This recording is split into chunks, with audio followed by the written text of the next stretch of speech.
Just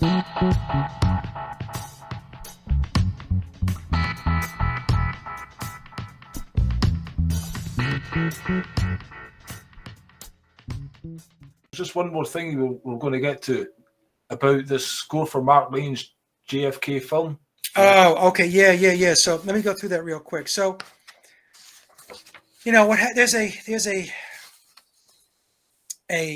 hypothesis. I'll call it a hypothesis. It's not a theory that Paul McCartney, biological Paul McCartney, was taken out because he was going to do the soundtrack to a Mark Lane movie, and Mark Lane is best known for his JFK conspiracy work and saying that it was a government plot, and there was a whole lot more to it than just Lee Harvey Oswald.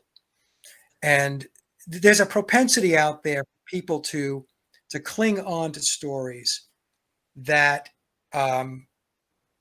make them, I guess, more comfortable or feel better as far as the how virtuous Paul McCartney was, at least in their mind, at least what they want to believe. And I'm not saying that Paul McCartney didn't have virtue. What I'm saying is nobody knows the man personally, right? You didn't grow up with him. You didn't go to lunch with him. You didn't go to school with him. You didn't hang out with him. You didn't drink beer with him. So what people have in their heads are fabricated stories and scenarios that they have created over time based upon what they want to believe.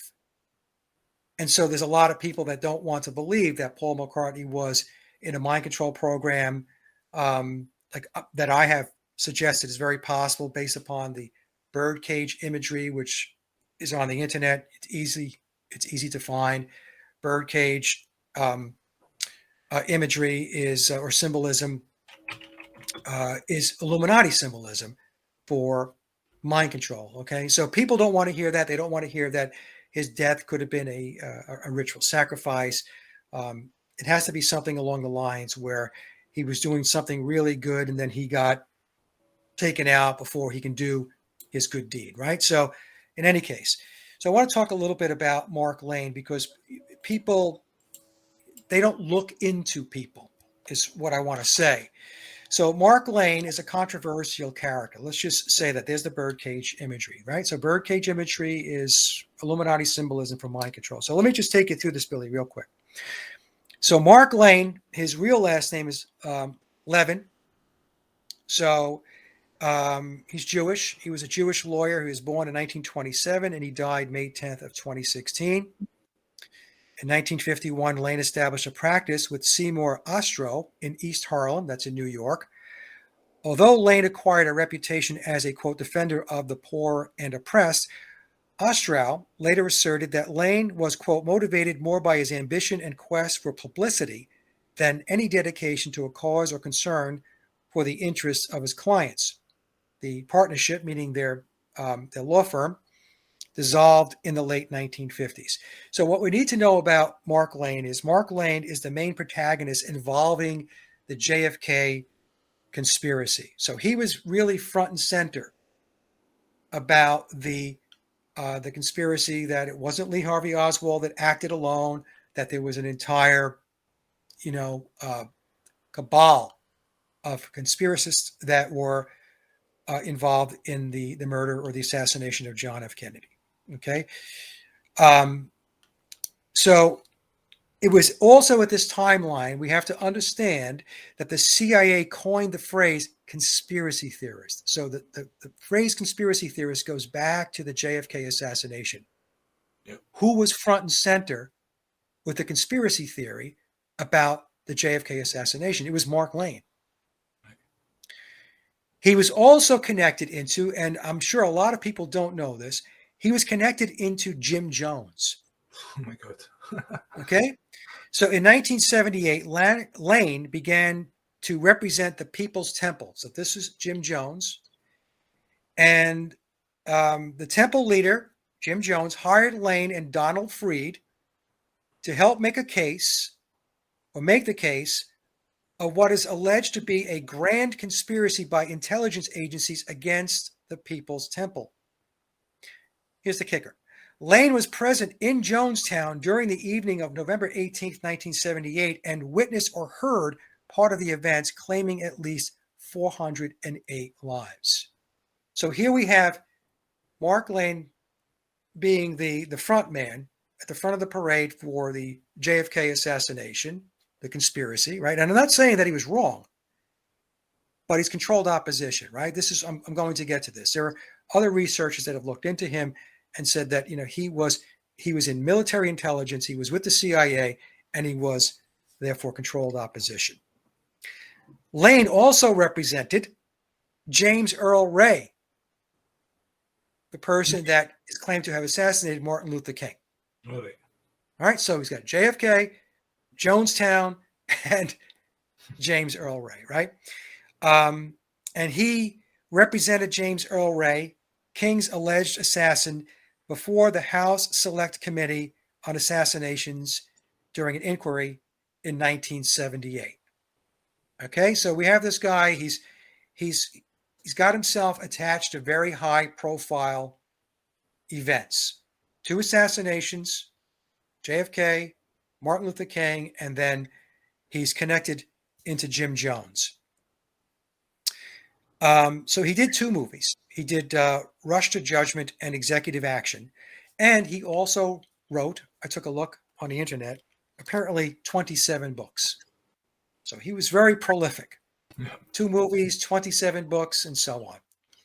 Okay, now, I interviewed a guy going back a number of years ago, Rich Monroe, and he wrote a book about conspiracies. And during that interview, and I'll drop the link down below, and I'll give it to, send it off to Billy as well, so he could put it in the description box. He worked for Mark Lane, right, and he concluded that he was controlled opposition. And I asked Rich during that interview if Lane ever discussed his movie and Paul McCartney doing the soundtrack, and Rich said no. He never heard any discussion about Mark Lane talking about Paul McCartney doing the soundtrack for his movie. Okay, so go. Let me just read to you. So somebody wrote me and was asking about this, because there's a trope out there about this whole Mark Lane thing, and this is how Paul McCartney got himself in hot water. When we talk Paul McCartney, what era is this? This is 1966. Is I'll get to this. So in 1966 is when Mark Lane allegedly had this conversation with Paul McCartney about doing the soundtrack for his movie, and that's what I'm going to talk about now. Because I know Paul McCartney was asking, or he was saying something about JFK, that he didn't act alone or something like that. Is that right? That's the story, right? That's the story. The thing is, I have no knowledge of Paul McCartney in an interview discussing it. That's true. It's just kind of hearsay, right? Yeah. And also, we have never heard Billy, as Paul McCartney, ever talk about this alleged soundtrack, working to this collaboration or soundtrack with Mark Lane, which I find very interesting, because the JFK assassination is not something that's just, it's not a minor thing. Yeah. So I've never heard Paul McCartney talk about it when he was alive, biological Paul McCartney. If somebody has an interview where he does discuss it, please send it along. And I've never heard Billy ever talk about it, ever. Okay, so somebody wrote me, and this is what I wrote. So this is my take on it, because people have asked me, what do you think about this?